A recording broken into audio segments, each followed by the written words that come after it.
কি অবস্থা বন্ধুরা, আজকে তোমাদের বলবো একটা ব্যতিক্রমধর্মী এলিয়েনের গল্প। সালটা ছিল 1914। একটা ছোট্ট দ্বীপ যেখানে নেই কোনো শহর, নেই মানুষের ভিড়, আছে একটা লাইট হাউস, একটা রহস্য যা গভীরে লুকিয়ে আছে। শুরুতে একটা জাহাজ দেখা যায় যেটা সাউথ আটলান্টিক মহাসাগরের পথে তার গন্তব্যের দিকে এগিয়ে যাচ্ছে। সে জাহাজে আছে একটা আবহাওয়াবিদ যার নাম ডেভিড। তারা এমন একটি দ্বীপের দিকে যাচ্ছে যেটা আটলান্টিক মহাসাগরের গভীরতম অংশে অবস্থিত। সরকার ডেভিডকে সেখানে পাঠিয়েছেন সেই দ্বীপের আবহাওয়ার পরিবর্তন পর্যবেক্ষণ করতে। ডেভিডকে প্রায় 1 বছর সেই দ্বীপের তথ্য সংরক্ষণ করতে হবে, আবহাওয়ার অদ্ভুত পরিবর্তনগুলো বুঝতে হবে, তারপর তার ফিরে আসার কথা। ক্যাপ্টেন তার জাহাজ করে ডেভিডকে সেই দ্বীপের দিকে নিয়ে যাচ্ছেন। 1 বছরের খাবার আর প্রয়োজনীয় জিনিসপত্র আছে। দীর্ঘ যাত্রার পর তারা অবশেষে সেই দ্বীপে পৌঁছে যায়। ছোট্ট নৌকার সাহায্যে তারা দ্বীপে নামে এবং সাথে দরকারি জিনিসপত্র নিয়ে আসে। দ্বীপে একটা লাইট হাউস আছে, একটা ছোট্ট ঘর যেখানে ডেভিডকে থাকতে হবে, কারণ এর আগে আরেকজন আবহাওয়াবিদ সেখানে থাকতো, কিন্তু এখন তার ডিউটির সময় শেষ হয়ে গেছে। আজ থেকে ডেভিড এই দ্বীপের নতুন আবহাওয়াবিদ। তার পুরনো অফিসার রবার্ট ক্যাপ্টেন অ্যালেক্সের জাহাজে করে ফিরে যাবে, কিন্তু ঘরে ঢুকেই সবাই অবাক হয়ে যায়। কোথাও কোনো মানুষের চিহ্ন নেই। ঘরের ভেতরে সব জিনিসপত্র এলোমেলো অবস্থায় পড়ে আছে। হয়তো লাইট হাউসে কেউ থাকতে পারে। এই ভেবে ক্যাপ্টেন ও ডেভিড এক মুহূর্ত দেরি না করে লাইট হাউসের দিকে চলে যায়, আর সেখানে তারা এক অদ্ভুত দৃশ্য দেখতে পায়। পুরনো লাইট হাউসকে তখন ধারালো কাঠ দিয়ে ঘিরে রাখা হয়েছে, যেন কেউ ইচ্ছে করলেই সেটাকে বাহির থেকে বন্ধ করে দিয়েছে যাতে কেউ ভেতরে ঢুকতে না পারে। ক্যাপ্টেন আর ডেভিড অনেকবার লাইট হাউসের দরজায় নক করে, কিন্তু কোনো সাড়া মেলে না। শেষে দরজা জোরে ধাক্কা দিয়ে তারা ভেতরে প্রবেশ করে। লাইট হাউসের একদম উপরে তার একজন মানুষকে দেখতে পায় যার নাম গ্রুনার। সে নিচে শুয়ে আছে। তখন তারা গ্রুনারের কাছ থেকে পুরনো আবহাওয়াবিদের কথা জিজ্ঞেস করে। সে উদাসীনভাবে উত্তর দেয় তার ভয়ঙ্কর রোগ ছিল। ক্যাপ্টেন যখন তার কাছে মৃতদেহের কথা জানতে চায়, তখন গ্রুনার আরো অদ্ভুত উত্তর দেয়, হয়তো কেউ মেরে ফেলেছে। গ্রুনার কথাবার্তা শুনে ডেভিড এবং ক্যাপ্টেন দুজনেই চমকে ওঠে। তারা ভাবে হয়তো গ্রুনারের মানসিক অবস্থা ঠিক নেই, কিন্তু পুরনো অফিসারের আসল খবর না পাওয়া পর্যন্ত তারা কিছু করতে পারে না। ক্যাপ্টেন ডেভিডকে বলে, চাইলে তুমি এখন ঘরে ফিরে যেতে পারো, কিন্তু ডেভিড জানতো যদি সে সরকারের কথা মতো দ্বীপের সঠিক আবহাওয়ার রিপোর্ট দিতে পারে তাহলে সে ভালো টাকা পাবে। তাই সে ঠিক করে এই দ্বীপে থাকতে হবে। ক্যাপ্টেন ডেভিডকে একটা বন্দুক দেয় আত্মরক্ষার জন্য, কারণ জায়গাটা যতটা নিরাপদ দেখাচ্ছে বাস্তবে ততটা নাও হতে পারে। ক্যাপ্টেন চলে যাওয়ার পর ডেভিড ঘরটাকে বাসযোগ্য করে তোলে। ঘরের এক ডোরে একটা ডায়েরি পায়। ডায়েরিটি দ্বীপ সম্পর্কে অনেক কিছু লেখা থাকে, কিন্তু সব স্পষ্ট না, কিছু লেখা অসম্পূর্ণ। ডেভিড মনোযোগ দিয়ে প্রতিটি লাইন পড়তে থাকে। ডায়েরিতে কিছু অদ্ভুত প্রাণের ছবি আঁকা ছিল, যা থেকে ডেভিড বুঝতে পারে না কেন এসব আঁকা হয়েছে। হয়তো সে অফিসার একা থাকতো, তাই সময় কাটাতে এসব এঁকেছে। ডায়েরির এক পাতায় তার স্ত্রীর ছবিও আছে। ডেভিড সেই ডায়েরি পড়তে পড়তে ক্লান্ত হয়ে পড়ে এবং ধীরে ধীরে তার চোখ বন্ধ হয়ে আসে। পরদিন সকালে ডেভিড তার কাজ শুরু করে, কিন্তু সমুদ্রের ধারে যেতেই তার পা থমকে যায়। পাথরের মধ্যে কিছু অদ্ভুতভাবে সাজানো ছিল, আর তাদের মাঝে কিছু সামুদ্রিক শ্বাস রাখা আছে, অদ্ভুত এক প্যাটার্নের। ডেভিড ভাবে হয়তো এগুলোর ঘ্রাণের কাজ। এই ভেবে সে তার মূলে ফিরে যায়, অর্থাৎ আবহাওয়ার ডাটা সংগ্রহের কাজ, যার জন্য সে এখানে এসেছে। কাজের মধ্যে ডেভিডের দূরবীন দিয়ে লাইট হাউসের দিকে তাকিয়ে দেখে গ্রুনারের সাথে আরেকজন মানুষ আছে, কিন্তু পরে সে ভাবে হয়তো সেটা তার কল্পনা ছিল। রাত হয়ে যায় আর ডেভিড তার কাজ নিয়ে ব্যস্ত। হঠাৎ দরজায় নক করে। সে হয়তো ভাবে গ্রুনার এসেছে। সে গ্রুনারকে তার নাম ধরে ডাক দেয়, কিন্তু কেউ কোনো সাড়া দেয় না। হাতে ল্যাম্প নিয়ে যখনই ডেভিড সামনে এগোয়, তার কানে অদ্ভুত শব্দ ভেসে আসে। এরপর দেখে দরজার নিচের দিকে এক অদ্ভুত প্রজাতির প্রাণীর হাত ভেতরে ঢুকতে চাচ্ছে। সে হাত মানুষের না। ডেভিড ভয় পেয়ে যায়। সে দৌড়ে বেসমেন্টে চলে যায় এবং সেখানে গিয়ে লুকিয়ে পড়ে। কিছুক্ষণের মধ্যেই সেই রহস্যময় প্রাণী ঘরে ঢুকে পড়ে এবং চুপি চুপি ডেভিডকে খুঁজতে থাকে। বেসমেন্টের দেয়ালে ফাটল দিয়ে সে প্রাণীর ভয়ানক চোখ ডেভিডকে এক দৃষ্টিতে দেখতে থাকে। ডেভিড সঙ্গে সঙ্গে একটা ছুরি তুলে নেয় এবং চোখটা ফাটলের মধ্য দিয়ে শক্তি দিয়ে জোরে ছুরি ঢুকিয়ে দেয়। প্রাণীটা চিৎকার করে পালিয়ে যায়, কিন্তু সে আবারও ফিরে আসবে এই সম্ভাবনা একেবারেই উড়িয়ে দেওয়া যায় না। ডেভিড শক্ত করে বেসমেন্টের দরজা বন্ধ করে দেয় এবং রশি দিয়ে শক্ত করে বেঁধে রাখে। ডেভিড ভয়ে ভয়ে পুরো রাতটা সেখানেই জেগে কাটায়। পরদিন সকালে যখন ডেভিড ঘরের বাইরে আসে, তখন সে বালির ওপর কিছু চিহ্ন দেখতে পায়, যে পায়ের ছাপগুলো মানুষের মতো না। সে স্পষ্ট বুঝতে পারে এটা কোনো মানুষের কাজ নয়। চিহ্নগুলো সোজা সাগরের দিকে চলে গেছে। এরপর ডেভিড সব বুঝতে পারে কেন গ্রুনার লাইট হাউসের চারপাশে ধারালো কাঠ দিয়ে পুঁতে রেখেছে। নিশ্চয়ই সে অদ্ভুত প্রজাতির প্রাণী এখানে আসতো। আর এখন ডেভিড বুঝতে পারে এই ঘর তার জন্য একেবারে নিরাপদ নয়। হয়তো সে প্রাণী আবার রাতে আসতে পারে। ডেভিড ডরে লাইট হাউসের দিকে গ্রুনারকে চিৎকার করে দরজা খোলার জন্য বলতে থাকে, আমাকে ভেতরে ঢুকতে দাও। কিন্তু গ্রুনার তাকে ঢুকতে দেয় না, বলে তোমার তো সেই জাহাজে ফিরে যাওয়া উচিত ছিল। হতাশ হয়ে ডেভিড ঘরে ফিরে আসে, কিন্তু এখন তার নিজের বাড়িটাকে নিরাপদ বানাতে হবে। সে প্রতিটি জানালা কাঠ দিয়ে সিল করে দেয়, চারপাশে ধারালো কাঠের বেড়া দেয়, আর দরজার সামনে পুরোনো কাগজ আর বইপত্র রেখে তার উপরে তেল ছড়িয়ে দেয়, যেন সে প্রাণী ফিরে এলে আগুন দেখিয়ে তাড়াতে পারে। কিন্তু একটা সত্য তখনও ডেভিড জানতো না, আর সেটা আজ রাতেই জানতে চলেছে। ভাগ্যক্রমে সে ঘরের ভেতর একটা পুরোনো বক্স পায়। সে বক্সের ভেতরে আছে একটা গান আর অনেকগুলো বুলেট। এটা দেখে তার কিছুটা সাহস আসে, কিন্তু ভয় তখনও কাটেনি। সন্ধ্যা নামতেই চারপাশে রাতের অন্ধকারে ঢেকে যায়। ডেভিড গান হাতে নিয়ে ঘরের এক কোণে চুপচাপ বসে থাকে। তার শ্বাস প্রশ্বাস দ্রুত হয়ে যায়। হঠাৎ একটা অদ্ভুত শব্দ আসে তার কানে ভেসে, আর ডেভিড যখন জানালার দিকে এগিয়ে যায় তখন মনে হয় তার পায়ের তলা থেকে মাটি সরে গেছে। শুধু একটা নয়, পানির মধ্য থেকে অনেকগুলো অদ্ভুত প্রাণী উঠে এসেছে। সবগুলো ডেভিডের ঘরের দিকে এগিয়ে আসছে। অল্প সময়ের মধ্যে তারা দরজা ভাঙার চেষ্টা করতে থাকে। ডেভিড সঙ্গে সঙ্গে গুলি ছোড়া শুরু করে, কিন্তু প্রাণীগুলো পড়ে যায়। বাকিরা আরো হিংস্রের মতো হয়ে ওঠে। তারা এবার ঘরের ভেতর ঢোকার জন্য মরিয়া হয়ে ওঠে। তাদের সংখ্যা বাড়তেই ডেভিড সময় নষ্ট না করে দরজার সামনে রাখা কাগজ আর বইয়ের মধ্যে আগুন ধরিয়ে দেয়। আগুন থেকে সে প্রাণীগুলো ভয় পেয়ে আবার সাগরে ফিরে যায়, কিন্তু এবার সে আগুন ছড়িয়ে পড়ে ডেভিডের ঘরের ভেতরেই। আগুন লেগে যায়, আর সে যেহেতু ঘরটা কাঠের ছিল তাই আগুন বিদ্যুতের মতো ছড়িয়ে পড়ে। ডেভিড একটা চাদর জড়িয়ে নিজেকে বাঁচিয়ে গেট থেকে বাইরে বেরিয়ে আসে। লাইট হাউসের পাশে একটা বিশাল পাথরের আড়ালে লুকিয়ে পড়ে। তার ডান হাতটা খুব মারাত্মকভাবে আগুনে পুড়ে যায়। ভাগ্যক্রমে তখনই বৃষ্টি শুরু হয় এবং আগুন ধীরে ধীরে নিভে যায়। কিন্তু পুরো রাত বৃষ্টির পরেও সকালে দেখা যায় ডেভিড তার ঘর বাঁচাতে পারেনি। পুরো ঘর ছাই হয়ে গেছে। এখন ডেভিড বাঁচতে চায়, তাহলে তাকে লাইট হাউসে আশ্রয় নিতে হবে। সে তার রাইফেল তুলে নেয় আর লাইট হাউসের পাশে পাথরের ফাঁকে লুকিয়ে থাকে। তার উদ্দেশ্য হলো তাকে গান পয়েন্ট ধরে লাইট হাউসের ভেতরে ঢোকা। কিন্তু হঠাৎ করে গ্রুনার তার দিকে গান তাক করে, আর ঠিক তখনই একটা অদ্ভুত প্রাণী যেটা গ্রুনারের পাশে ছিল হঠাৎ করে ডেভিডের ওপর হামলা চালায়। সে প্রাণীটা আসলে গ্রুনারের রক্ষক। গ্রুনার সঙ্গে সঙ্গে ডেভিডকে থামায় এবং বলে সে আমার পোষা প্রাণী। ডেভিড গুলি চালায় না, কিন্তু একটা শর্ত রাখে, যদি বেঁচে থাকতে চাও তাহলে আমাকে লাইট হাউসে থাকতে দিতে হবে। তার কাছে 1 বছরের জন্য যথেষ্ট খাবার আছে আর গান পয়েন্টও আছে, যা তারা দুজনে বেঁচে থাকতে পারবে। গ্রুনার কিছুক্ষণ চুপ করে থাকে, তারপর ধীরে ধীরে সম্মতি দেয়। সন্ধ্যা নামতেই তারা বেঁচে থাকার জন্য খাবারগুলো নিয়ে আসে এবং লাইট হাউসে ফিরে আসে। পরদিন সকালে সে প্রাণীটা চুপচাপ ডেভিডের হাত চাটতে থাকে। ডেভিড তখন গভীর ঘুমে, আর কিছুক্ষণের মধ্যেই তার হাত অনেকটা সেরে ওঠে। এই ঘটনা ডেভিডকে অনেক শকড করে, কিন্তু যা চোখের সামনে ঘটেছে তা বিশ্বাস করা কঠিন। লাইট হাউসের টপে ডেভিড দেখে গ্রুনার সেই বুলেটগুলো গুনে নিচ্ছে, যেগুলো সে বন্দুক থেকে পেয়েছে, আর সেই প্রাণীটা নিজস্ব উপায়ে তাকে সাহায্য করছে। এর মানে দাঁড়ায় এই প্রাণীটা হিংস্র নয়। ডেভিড এখন গ্রুনারের কাছ থেকে তার সম্পর্কে আরো জানতে চায় এবং সে চায় এই বিষয়টা সারা দুনিয়ার সামনে আনতে, কারণ এটা কোনো অলৌকিক ঘটনার চেয়ে কম নয়। এক অদ্ভুত ধরনের ফিমেল ক্রিয়েচার সমুদ্রের অন্ধকার থেকে উঠে এসে তাদের সামনে এসেছে। যদি প্রাণী সত্যি পৃথিবীর সামনে আসে তবে ডেভিড এবং গ্রুনার দুজনেই পৃথিবী জুড়ে বিখ্যাত হয়ে যাবে। কিন্তু গ্রুনার এটা চায় না। সে দ্বীপ ছেড়ে কোথাও যেতে চায় না। সমাজে কেউ থাকতে পারে না। প্রত্যেক প্রাণী কারো দাস অথবা চাকর হয়ে থাকতে হয়। এ কারণে তার কাছে দ্বীপটা পারফেক্ট মনে হয়, যেখানে সে নিজেকে রাজা মনে করে, নিজের ইচ্ছের মালিক। এই কারণে সে দ্বীপের অনেক জায়গায় লিখে রেখেছে গ্রুনার ইজ কিং। কিন্তু সেই অদ্ভুত নারী ক্রিয়েচার কিভাবে তার পোষা প্রাণী হয়ে ওঠে? আসলে এবার গ্রুনার তার জীবন বাঁচিয়েছিল। একদিন সে ভুল করে তার ফিনিশ লাইটে আটকে পড়ে। তখন সে ক্রিয়েচার বেশ ছোট ছিল, আর সেই দিন থেকেই গ্রুনারের সঙ্গে থেকে গেছে এবং সব কথা শুনতে শুরু করছে। কিন্তু গ্রুনার হলো এক রাগী মানুষ। সে কখনো প্রাণীর সাথে মানবিক আচরণ করেনি। সে নিয়মিত তার সঙ্গে শারীরিক সম্পর্ক করত।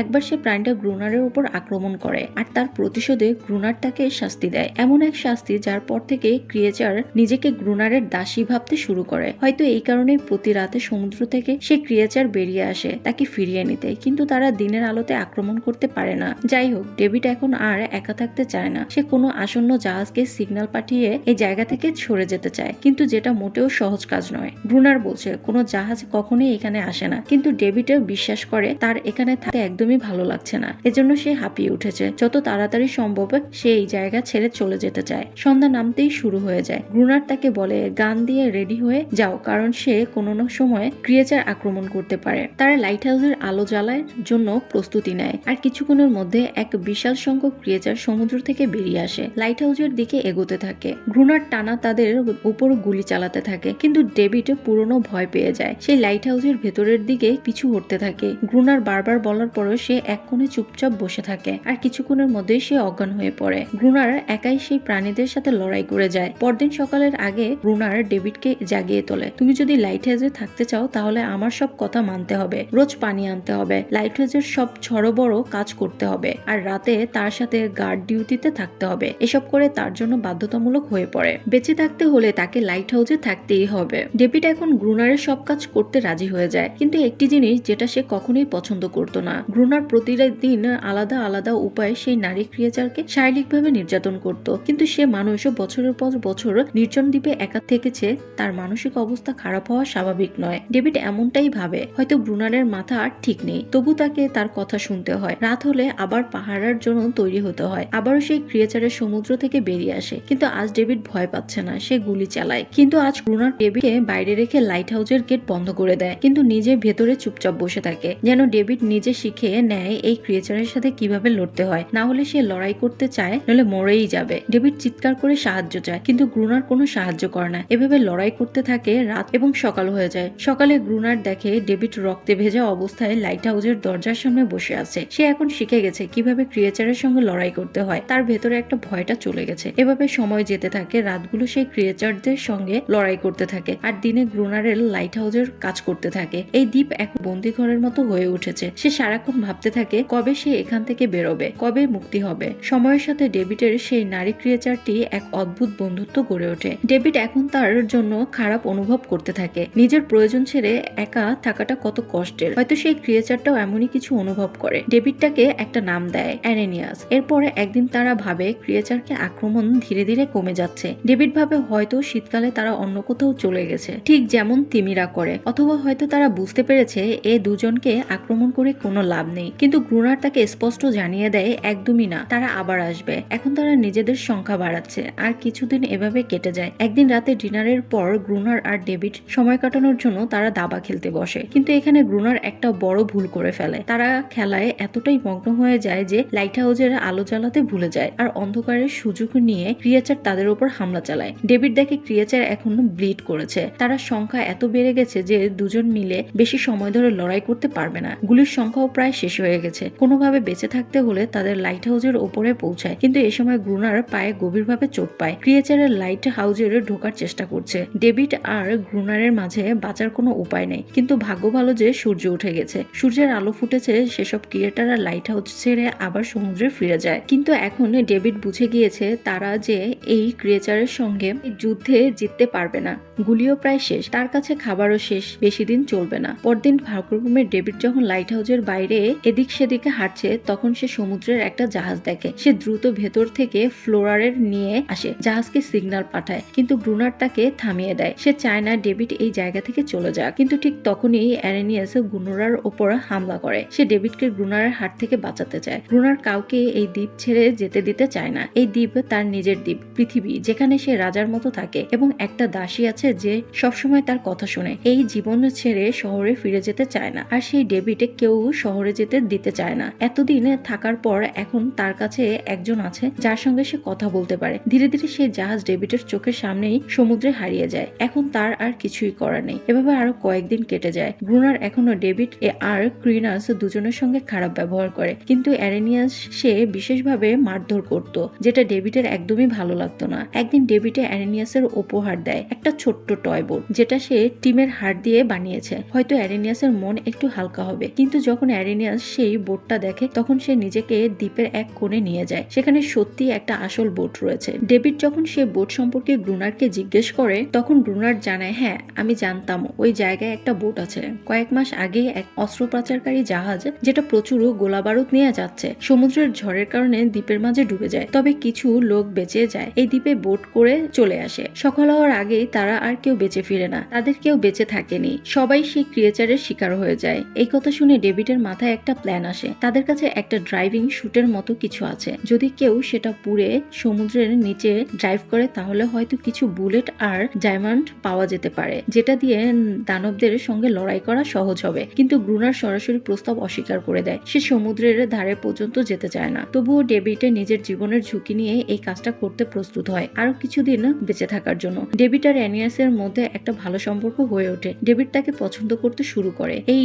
সবকিছু গ্রুনার গোপনে দেখে ফেলে। ফেলে। আর তখনই মনে প্রথমবারের মতো হয়তো ডেভিডকে সাহায্য করা উচিত, কিন্তু গ্রুনারের আসল উদ্দেশ্য অন্য কিছু। সে চায় ডেভিড তার সাহায্যে সমুদ্রের নিচ থেকে সব ডায়নামাইটের বক্সগুলো তুলে আনুক, তারপর সে ডেভিডকে সেখানে একা ফেলে আসবে। তারা ক্রিয়েচার তাকে মেরে ফেলবে, এভাবে ডায়নামাইট তার কাছে চলে আসবে আর অ্যারেনিয়াস আবার তার দাসী হয়ে থাকবে। তারা দুজন সেই জায়গায় পৌঁছায়। ডেভিড ড্রাইভিং স্যুট পরে সমুদ্রের নিচে নামে, যেখানে দেখা যায় জাহাজ পুরোপুরি ধ্বংস হয়ে গেছে, কিন্তু সৌভাগ্যবশত তারা কয়েকটা ডায়নামাইটের বক্স খুঁজে পায়। ঠিক তখনই হঠাৎ তার সামনে এসে পড়ে সেই ক্রিয়েচাররা। ডেভিড ভয় পেয়ে যায় এবং পড়ে যায়। আয়রন ড্রাইভিং স্যুট এত ভারী যে ডেভিড একদম নড়তেই পারছিল না। সে গ্রোনারকে ওপর থেকে কোনো সিগন্যালও পাঠাতে পারছে না। গ্রোনারও ভেবেছে সেই সমস্ত প্রাণীদের হয়তো ডেভিডকে মেরে ফেলেছে, কিন্তু বাস্তবেও প্রাণীর জগতে শুধু দুইটা ক্রিয়েচারই ছোট্ট বাচ্চা ছিল। ডেভিড পানির নিচে চাপ তৈরি করে তার ডাইভিং স্যুটটা সেখানেই ফেলে দেয় এবং নিজের সাঁতার কেটে উপরে চলে আসে। তারা সেখানে কিছু পুরনো জিনিস খুঁজে পায়, যেখানে ডায়নামাইট রাখা আছে। তারা লাইট হাউসের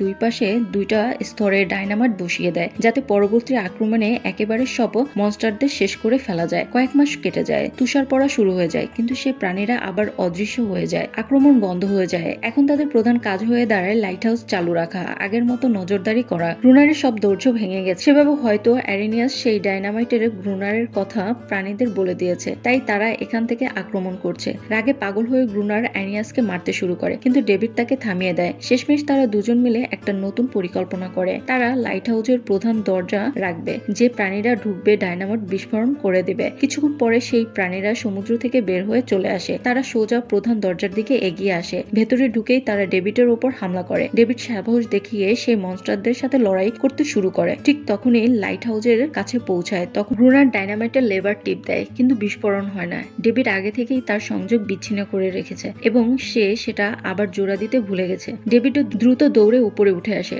ডায়নামাইটের তারগুলো সংযোগ করতে। ততক্ষণে প্রাণীরা লাইট হাউসে বেয়ে উপরে উঠতে শুরু করে। যাদের থামানোর চেষ্টা গ্রুনাইট একাই করে যাচ্ছে।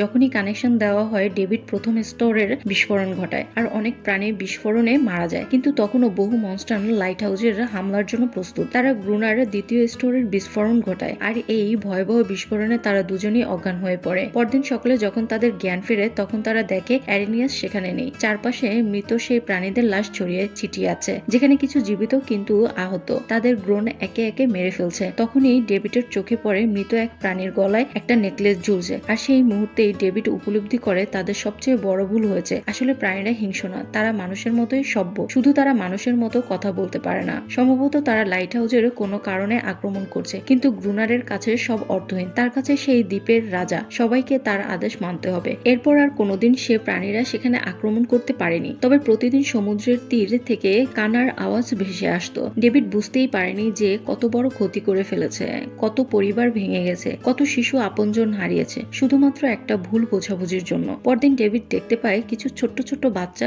ঘুরে বেড়াচ্ছে, যারা তাদের পরিবার হারিয়েছে। ডেভিড পাথর দিয়ে একটা গোলাবর্তি বানায় এবং তার মাঝখানে সেই ছোট্ট খেলনার নৌকাটা রেখে যায়, যাতে অ্যারেনিয়াস ফিরে আসে। কিন্তু সে যতই অপেক্ষা করুক না কেন, অ্যারেনিয়াস আর কখনোই ফিরে আসেনি। একদিন সকালে ডেভিড দেখে গ্রুনার অজ্ঞান হয়ে পড়ে আছে। তার চারপাশে কিছু পুরনো জিনিসপত্র ছড়িয়ে ছিটিয়ে আছে, আর তার মধ্যে আছে একটা পুরনো ছবি। আর তখনই ডেভিড সেই ছবি দেখে। তখন সে অবাক হয়ে যায়। এটাই সেই মেয়ের ছবি যে প্রথমবারের গ্রুনারের ডায়েরিতে দেখেছে। সেই মেয়েটা আসলে তার কেউ নয়, বরং গ্রুনারের স্ত্রী। আর গ্রুনার আসলে একদম এই লাইট হাউসের একজন আবহাওয়াবিদ কর্মকর্তা ছিল। সে প্রায় 1 বছর আগে এই দ্বীপে আসে। তার আসল নাম রবার্ট, কিন্তু সে নিজের নাম বদলে ফেলেছে কারণ সে আর কখনোই দ্বীপ ছাড়তে চায়নি। এসব দেখে ডেভিডও আশা ছেড়ে দেয় যে সে আর কোনোদিন দ্বীপ ছেড়ে চলে যেতে পারবে না। পরদিন বিকেলে ডেভিড সমুদ্রের তীরে গিয়ে দেখে সে বৃত্তের মাঝে রাখা আছে ছোট্ট নৌকাটা, আর সেখানে নেই, কিন্তু সেই জায়গাটা ছেড়ে দেখতে পায় একটা ছোট্ট প্রাণী যার হাতে সেই নৌকাটা আছে। ডেভিড তার টর্চ লাইট বৃত্তের মাঝখানে ফেলে দেয়, কারণ সে বোঝাতে চাচ্ছে যে তার যুদ্ধ করার কোনো ইচ্ছা নেই। সে কারো ক্ষতি করতে চায় না, সে তার সাথে বন্ধুত্ব করতে চায়। কিছুক্ষণের মধ্যেই সমুদ্রের ঢেউ থেকে অ্যারেনিয়াস বেরিয়ে আসে এবং তার পেছনে পুরনো প্রাণীদের দল চলে আসে। কিন্তু এবার কেউ ডেভিডকে আক্রমণ করে না, কারণ তারাও এখন শান্তি চায়। তারা কেবল একটা নিরাপদ জায়গা চেয়েছে তাদের সন্তানদের জন্য,